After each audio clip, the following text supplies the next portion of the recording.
Meus irmãos, a paz do Senhor. Que a paz do Senhor, meu amado e meu querido irmão, irmã, esteja convosco nessa manhã de terça-feira, no nosso programa Diário de Vida Devocional. Estamos alegres e felizes em saber que grandes coisas tem feito o Senhor por nós. Grandes coisas tem feito o Senhor por nós. E por isso nós estamos alegres. Eu louvo a Deus pela vida, pela sua casa e por você estar conosco aqui nessa manhã, onde nós iremos tecer algumas reflexões juntos concernente à palavra de Deus. Eu quero desafiá-lo para que você agora fique bem atento para o cuidado de Deus por meio da sua palavra que vai ministrar o seu coração. Eu tenho certeza disso. Nós estaremos lendo no livro de Jonas, o livro do profeta Jonas, capítulo de número 2, a partir do versículo de número 1 ao número 10. Jonas, capítulo de número 2, do versículo 1 ao versículo de número 10. Antes de lermos o capítulo de número 2 de Jonas, vamos proferir uma palavra de oração. Vamos proferir uma palavra de direção ao nosso Deus. Bondoso e eterno Deus, nós te agradecemos e nós te louvamos, Pai, porque grandes coisas tem feito o Senhor por nós e por isso nós estamos alegres, Senhor. Quão bom e quão suave, Senhor, é estarmos aqui reunidos, Pai, juntos, ó Deus, com todos esses irmãos aqui, ó Deus, para que possamos juntos receber orientações, direções, Pai, do Senhor para a nossa vida. Que o Senhor fale conosco, Senhor. Que Teu Espírito Santo ministre o nosso coração. Que a despeito de todo o nosso pecado, a nossa incredulidade, que nós pedimos perdão, nós pedimos que o Senhor venha, Pai, a intervir, ó Deus, na nossa história e na nossa realidade. Não sabemos os planos do Senhor, mas sabemos que o Senhor está no controle. Não sabemos por onde o Senhor irá nos levar e nos conduzir, mas o Senhor sabe. Não sabemos, Senhor, o dia de amanhã, mas Tu conheces. Não sabemos quais os desafios que o dia de hoje irá nos apresentar, mas o Senhor conhece. Em nome de Jesus, Pai, eu coloco-me, ó Deus, na Tua presença, Senhor. Eu não sei, Pai, como esse meu querido irmão ou irmã que está agora nos assistindo, ele se encontra. Mas eu sei que o Senhor, ó Deus, pode operar. Eu sei que o Senhor pode dirigir. Eu sei que o Senhor pode transformar realidades, Pai. Transforma, Senhor, a nossa realidade. Transforma, Senhor, o nosso ser. Para a honra e glória do Teu santo nome. É a nossa oração em nome de Jesus. Amém. Meus queridos, Jonas, capítulo de número 2, a partir do versículo de número 1, diz o seguinte: Então, dentro do ventre do peixe, Jonas orou ao Senhor, Deus, e disse: Em meu desespero, clamei ao Senhor e Ele me respondeu. Do ventre da morte, gritei por livramento, e Tu, ó Senhor, ouviste o meu clamor. Pois me lançaste nas profundezas, no coração dos mares, e as correntezas formaram um turbilhão ao meu redor. Todas as grandes ondas e vagas passaram sobre mim. Então pensei, fui expulso da Tua presença. Poderei contemplar o Teu santo templo mais uma vez? Eis que as águas todas me cercaram, até as profundezas da alma. O abismo me cercou, as algas marinhas se enrolaram em minha cabeça. Afundei até chegar aos fundamentos dos montes, a terra embaixo, cujas trancas me aprisionaram para sempre. No entanto, Tu fizeste subir a minha vida de volta da sepultura, ó Senhor. Eis que quando minha vida já se ia apagando, eu me lembrei de Ti, Senhor, e a minha oração subiu à Tua presença ao Teu santo templo. Aqueles que acreditam em ídolos inúteis afastam de si a verdadeira e piedosa benevolência. Eu, porém, Te oferecerei sacrifícios com voz de ação de graças. O que prometi, cumprirei fielmente. Sim, eis que a salvação vem do Senhor. E o Senhor deu ordem ao peixe, e este vomitou Jonas na praia. Eu quero conversar, meu amado e meu querido irmão, com você nessa manhã sobre o seguinte tema. A nossa angústia pode nos levar à presença de Deus. A nossa angústia nos aproxima de Deus. Quantas vezes em momentos de maior dificuldade, quantas vezes em momentos de maior desafios, quando os desafios eles aplacam, quando os desafios se tornam maiores do que talvez a dimensão que nós imaginávamos, quando muitas vezes não temos para onde ir, quando o dia mau ele bate à porta do nosso coração. Esse dia, provavelmente você, meu amado e meu querido irmão, já passou por ele. Quando aquele dia mau que você pensa assim, Senhor, eu estava orando apenas. Senhor, eu estava cumprindo os teus preceitos. Senhor, eu estava em observância com a tua palavra, orando, jejuando. E de repente você recebe uma notícia, e de repente você recebe uma mensagem, e de repente você recebe uma informação que algo ruim foi acometido, uma situação que não estava prevista aconteceu, e uma tristeza ela perpassa no seu coração. O que fazermos nesse dia? É interessante que o livro de Jonas, o profeta Jonas, mostra exatamente uma situação em que Jonas ele foi comissionado, né? Ele foi orientado por Deus para que ele pudesse trazer uma palavra de arrependimento e salvação para os ninivitas. Mas Jonas, ele por uma questão de posição pessoal, ele não fez aquilo que o Senhor havia pedido. Os ninivitas eram os povos que no passado haviam matado seus pais, os seus familiares. Então talvez no coração de Jonas estava aquele sentimento talvez de por que ajudar aquele povo? Por que trazer uma palavra de Deus para aquele povo? Por que trazer uma palavra de arrependimento para aquele povo? Por que trazer uma palavra de vida para aquele povo? Eles não merecem. Talvez Jonas estava sendo juiz de uma causa que não lhe compete. Talvez Jonas estava sendo responsável por sentenciar um povo que, assim como eu e como você, somos carentes da graça de Deus.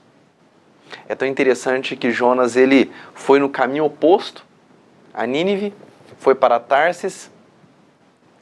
E é interessante que Deus fez com que aquela viagem que ele estava fazendo totalmente contrária ao seu propósito, um vento, uma tempestade muito forte, chegou-se naquele barco. E é interessante que eles lançaram a sorte e Jonas foi escolhido. E Jonas deixou muito claro que toda aquela situação, todo aquele ambiente que eles estavam vivendo, era justamente pelo fato da presença de Jonas ali dentro daquele barco. E a Bíblia conta que jogaram Jonas ao mar, e o vento e o mar se aquietou. E um grande peixe, a Bíblia conta a história, que engoliu Jonas. E ali dentro, talvez, no momento mais difícil, complicado, no momento talvez de maior dor de Jonas, de angústia, a Bíblia fala que Jonas, ele voltou-se à presença de Deus. É interessante que o primeiro versículo fala que dentro do peixe Jonas fez uma oração a Deus. Para que Jonas pudesse parar, para que Jonas pudesse mudar o pensamento, para que Jonas pudesse mudar as convicções que ele tinha a respeito do amor de Deus para com ele, principalmente para com os ninivitas, Deus colocou ele num particular. Deus colocou ele numa situação em que ninguém poderia ajudar Jonas. Vamos entender, meus irmãos, minhas irmãs, quando Deus quer falar comigo, com você, quando Deus quer nos trazer num particular, não tem ninguém que pode muitas vezes passar a situação, senão e tão somente nós e Deus. Quem poderia ajudar Jonas naquela hora? Vamos talvez tecer na coerência dos nossos pensamentos, vamos entender algo. Como que Jonas poderia ser, de uma certa forma, ter alguma solução dentro da barriga de um peixe? humanamente dizendo, é quase impossível. Não pela falta de tecnologia que aquela época, ou outras que as variáveis, não. Mas era um momento em que eu, estando dentro da barriga de um peixe, a única coisa que eu devo, a única coisa que eu me prostro nesse momento de angústia profunda da minha alma, é tão somente clamar a presença de Deus. E é interessante que no versículo 2 diz o seguinte: na minha angústia clamei ao Senhor, e Ele me respondeu do ventre do abismo, e gritei por livramento, e tu, Senhor, ouviste o meu clamor. Aqui nós aprendemos que o nosso grito de angústia, o nosso grito de desespero, é tão interessante que o nosso grito de desespero e o nosso grito de angústia sempre estão próximos aos ouvidos do nosso Deus. Talvez esse seu grito de angústia que você está vivendo hoje, meu amado e meu querido irmão, ninguém nessa terra, talvez nem o seu cônjuge, ou muito menos os seus filhos, podem compreender esse grito de angústia que você está passando. Porém, os ouvidos do nosso Deus estão abertos e ouvindo o seu clamor. Esse grito de angústia que você tem dentro da sua alma, esse grito por socorro e por livramento, ele tem chegado, sim, ao conhecimento e aos ouvidos do Senhor. E Jonas continua dizendo o seguinte: pois me lançaste nas profundezas no coração dos mares, e as correntezas formaram um turbilhão ao meu redor. É muito interessante que o fato de Deus nos corrigir, o fato de Deus muitas vezes trazer sobre nós uma correção, é porque demonstra exatamente o que é o seu amor para conosco. O pai, ele corrige o filho que ele ama. O pai corrige o filho que exatamente ele tem amor. E Deus estava corrigindo Jonas. Por que Deus estava corrigindo Jonas? Deus estava corrigindo Jonas porque Jonas estava em desobediência. O propósito de Deus era muito claro, de levar Jonas para a cidade de Nínive. A partir do momento que Jonas colocou-se, ou a partir do momento que Jonas posicionou-se contrário a isso, a correção de Deus foi quase que instantânea. Ele entrou dentro de um barco, foi para alto mar, uma tempestade e um vento muito forte chegou profundamente naquele barco. E quando Jonas é lançado ao mar, ali aplacou-se o quê? O tratamento de Deus, e depois ele foi individualmente para Jonas. Então eu quero lhe motivar a entender que a correção de Deus, ela traz o que para nós? Muitas vezes ela traz para nós dor, mas é uma dor que tem o que? Amor. É uma dor que produz crescimento. É uma dor que produz restauração. É uma dor que produz muitas vezes o que? Uma transformação dentro do nosso ser.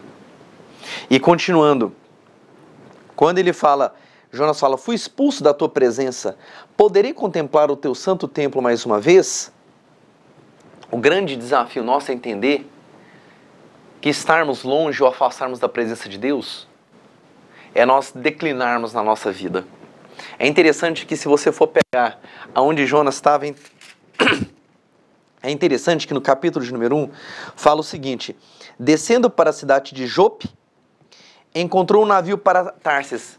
Olha que Jope estava aqui, se nós entendermos geograficamente, Jope estava aqui, Tarsis estava aqui, o barco estava aqui, o peixe estava aqui. De uma forma pedagógica, podemos entender que quanto mais a gente afasta de Deus, mais a gente vai aprofundando nos nossos erros, mais a gente vai aprofundando na distância com Deus. Ele saiu de Jope, foi para Tarsis, de Tarsis para o barco, de baixo para o barco na barriga do peixe. O que nós aprendemos com isso? Aprendemos com isso que o maior erro, a maior implicação dos nossos pecados é afastarmos de Deus. Perceba você algo aqui, ó, na coerência da realidade que existe hoje. Quando nós estamos em pecado, a tendência é nós pararmos de orar. A tendência é nós pararmos de jejuar.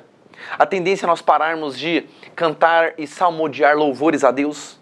A tendência é até mesmo pararmos de irmos na igreja. Porque nós vamos esfriando. O pecado ele vai corroendo. O pecado ele vai destruindo. O pecado vai fazendo essa separação. E o que acontece com essa corrosão? Vamos nos afastando de Deus. Por isso hoje, todo dia, enquanto você produzir fôlego de vida. É um dia extraordinário, é um convite extraordinário para que você possa se arrepender dos seus pecados e voltar para a presença de Deus. E Jonas continua dizendo, meus amados e queridos irmãos, afundei até chegar aos fundamentos. Ele continua o seguinte, versículo 5. Eis que as águas todas me cercaram até as profundezas da alma. O abismo me cercou, as algas marinhas se enrolaram na minha cabeça. É interessante que quando nós tentamos fugir da presença de Deus, as próprias circunstâncias, elas nos encurralam, elas nos fecham. É tão interessante que ele fala o seguinte, eis que as águas todas me cercaram até as profundezas da alma. É interessante, quando você sai da presença de Deus, as próprias circunstâncias são elementos pedagógicos de Deus para provar o seguinte, ei meu amigo, você está ficando enrolado cada vez mais, você está ficando mais, essa bola de neve, ela está ficando maior, essa bola que está perpassando a sua vida, ela está atravessando a sua vida, ela está ficando maior. Chega, dá um basta, dá um ponto final nessa situação toda, porque a bola de neve vai crescer. Um abismo produz ou chama outro abismo. Em outras palavras, o que nós podemos entender, meus amados e queridos irmãos? Quando nós estamos distantes da presença de Deus, quando nós estamos distantes da vontade de Deus, todas as situações que nós pretendemos fazer, muitas vezes não dão certo, falham. Quem nunca virou e falou o seguinte, nossa, estou tentando fazer de todo jeito algumas questões e nada dá certo. Tudo que eu estou tentando desenvolver, nada dá certo. Será que não é o momento de você parar, nesse exato momento, e pedir direção e orientação de Deus para dizer o seguinte, Deus, o Senhor está nesse negócio? Deus, qual é o propósito e o plano do Senhor na minha vida? Deus, qual é a direção do Senhor na minha vida? Quando você para tudo e você recalibra, você volta ao cerne da questão, que é entender a vontade de Deus, eu tenho certeza que as coisas vão começar a mudar e a realidade da sua vida vai ser totalmente diferente.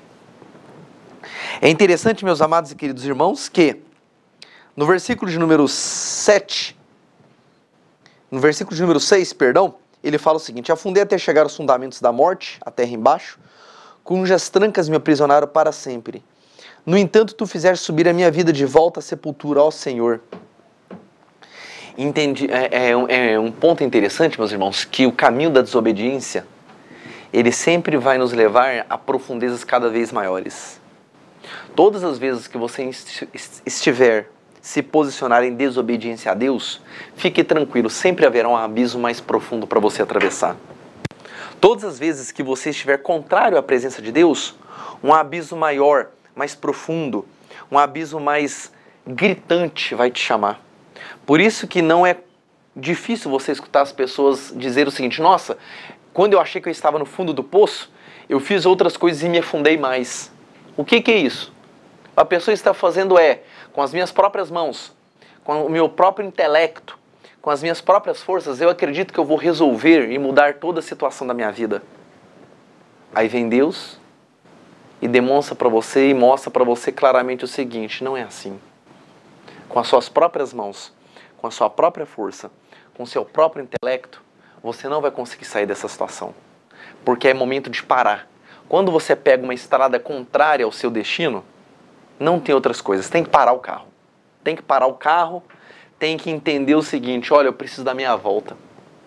Se eu continuar, tudo que acontecer, um pneu furado, uma árvore que cai, um acidente, um engarrafamento, tudo que vier acontecer, é tudo e tão somente consequência da persistência do seu erro em não fazer o caminho correto. E Jonas continua dizendo, eis que quando a minha vida já se ia apagando, eu me lembrei de ti, ó Senhor, e a minha oração subiu à tua presença ao teu santo templo. Quando nós chegamos ao fundo do poço, aquele lugar que de repente você fala, não tem ninguém, não tem um familiar, não tem um amigo, não tem ninguém na igreja, não tem um vizinho, não tem ninguém que pode me tirar. Ali e tão somente ali, a única mão que pode atravessar toda essa realidade, a única mão que pode passar tempos, a única mão que pode passar realidades, a única mão que pode atravessar gerações e estender a mão para te puxar é a mão do nosso Deus. A única mão que pode estender para você agora e dizer para você o seguinte: meu filho, minha filha, volta para casa, volta para minha presença.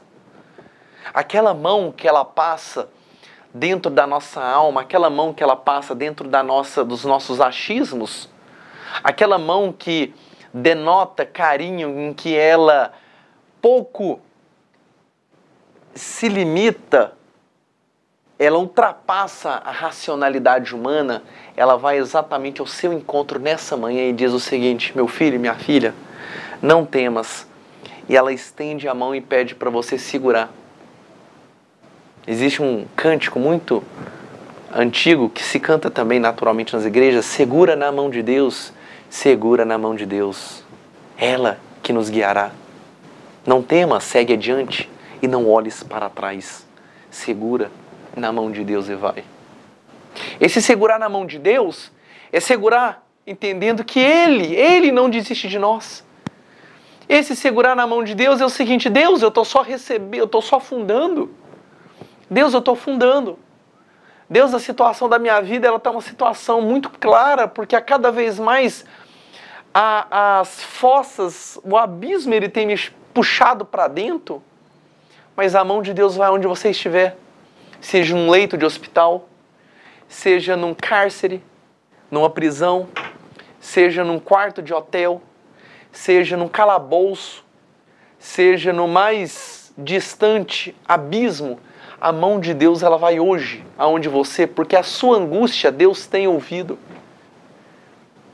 O caminho, mesmo que muito profundo do poço, é de lá e tão somente lá que a mão de Deus vai te segurar e vai te trazer de volta. É interessante que Jonas continua falando o seguinte, no versículo de número 8. Aqueles que acreditam em ídolos inúteis afastam de si a verdadeira e piedosa benevolência. Quando chegamos ao fim de tudo que a gente acredita, dos nossos recursos, dos nossos achismos, é tão interessante que a gente começa a trazer esperança ao nosso coração. É tão interessante, uma vez eu escutei uma frase de uma pessoa que estava aprisionada. Escute isso. Uma vez eu escutei uma frase de uma pessoa que ele cometeu um delito e estava pagando o seu delito na cadeia. E aquela pessoa, aquele prisioneiro, disse o seguinte: olha, muitas vezes, até eu vencer todo o meu tempo aqui dentro da prisão, por um erro que eu cometi, para me trazer esperança ao meu coração, muitas vezes eu fecho os olhos e lembro das promessas de Deus. Quando eu lembro das promessas de Deus, era como se os meus olhos pudessem me tirar aqui dessa prisão. E eu começo a voar, na minha imaginação eu lembro da minha família, na minha imaginação eu lembro dos meus filhos, na minha imaginação eu lembro no período que eu estava servindo a Deus na sua casa, na minha imaginação eu lembro de locais onde eu passeava com a minha família. E ele fala o seguinte: muitas vezes é quando nós fechamos os olhos, quando a gente chega numa situação tão absurdamente impossível de sair de lá, quando os nossos recursos praticamente se esgotaram, a nossa mente, o nosso coração busca incessantemente aquilo que nos traz esperança. E a esperança é justamente na mão de Deus, que pode tirar você da situação que você está. E Jonas vai finalizando dizendo: eu, porém, te oferecerei sacrifícios com voz de graça e prometerei e cumprirei fielmente. Sim, eis que a salvação vem do Senhor. Toda idolatria ou toda forma de você particularizar em alguma situação ajuda, isso é uma tolice muito grande. Porque quando ele fala, eu porém ofereci sacrifícios, é interessante que nós devemos entender que aquilo que Deus e o propósito que Deus tem para a nossa vida, ele vai se cumprir. E não vamos nos fixar em ídolos. Ídolos eu digo às vezes em situações, em pessoas que são o quê? Muitas vezes tão somente instrumentos de Deus na nossa vida. Tem pessoas que passam a nossa vida, que elas são instrumentos de Deus, elas passam justamente com o quê? Uma missão dada por Deus para nos abençoar, para nos ajudar, e depois elas vão. E nós precisamos cumprir a Deus e sermos fiéis a Deus em todas as situações, inclusive na gratidão. E Jonas finaliza dizendo o seguinte: Deus deu ordem ao peixe e ele vomitou Jonas na praia. Nós só encontraremos o verdadeiro sentido, nós só encontraremos a verdadeira realidade que Deus tem para nós, ou o propósito, quando justamente nós voltarmos para Deus. Ou seja, quando nós voltarmos para a presença de Deus, é que realmente nós vamos entender que a vida tem só sentido se caminharmos com Deus. Então eu queria encorajá-lo e provocá-lo, meu amado e meu querido irmão, que mesmo as situações de desespero, mesmo em situações onde nós aprendemos aqui agora, que podem trazer perigos à sua vida, ou angústia para a sua alma, recorra a Deus. Recorra e clame livramento a Deus. Na angústia, ou a nossa angústia, ela tem chegado aos ouvidos de Deus. E Ele há de trazer resposta, e Ele há de trazer um retorno, e Ele há de trazer um milagre para a sua vida que você tanto espera. Amém? Eu quero orar com você, eu quero clamar a Deus para que você continue clamando, mesmo em tempos de angústia e perigo, certo de que você voltando para a presença de Deus, você estando com Deus, o mar, o vento, a tempestade, ela vai se aquietar. Porque nada, absolutamente nada, é maior do que o nosso Deus. Senhor, muito obrigado, Pai, porque nessa manhã nós entendemos que na oração de Jonas, tão grandes e profundos ensinamentos, principalmente em saber que o Senhor é quem governa as nossas vidas. E que se tomamos caminhos, se optamos por decisões erradas, sempre é um novo dia, sempre é uma nova manhã, sempre é um momento de nós reconsiderarmos os nossos caminhos e voltarmos para a Tua presença. Que essa verdade tão profunda possa alcançar os corações dos meus queridos e queridas, e que o Senhor transforme essa realidade vivenciada por cada um, em nome de Jesus. Amém, e amém, e amém. Meus irmãos, que Deus possa abençoar a sua vida, que Deus possa abençoar a sua casa, que Deus possa trazer sobre você uma restauração. Uma restauração. O que nós estamos entendendo agora na vida de Jonas, ou o que nós aprendemos agora nessa manhã, é justamente que na angústia Deus ouve as nossas orações. Na angústia Deus ouve o nosso clamor. Na angústia Deus ouve a nossa petição. Na angústia Deus ouve o nosso choro, as nossas lágrimas. Hoje é um bom dia para que você possa voltar à presença de Deus, para que você entenda o propósito de Deus e para que você receba de Deus o perdão, a restauração. E a palavra de Deus diz para você: não temas, eu estou contigo, não temas, eu caminho contigo e vamos juntos até o fim, em nome de Jesus. Amém e amém. Deus abençoe sua vida, Deus abençoe sua casa, em nome de Jesus.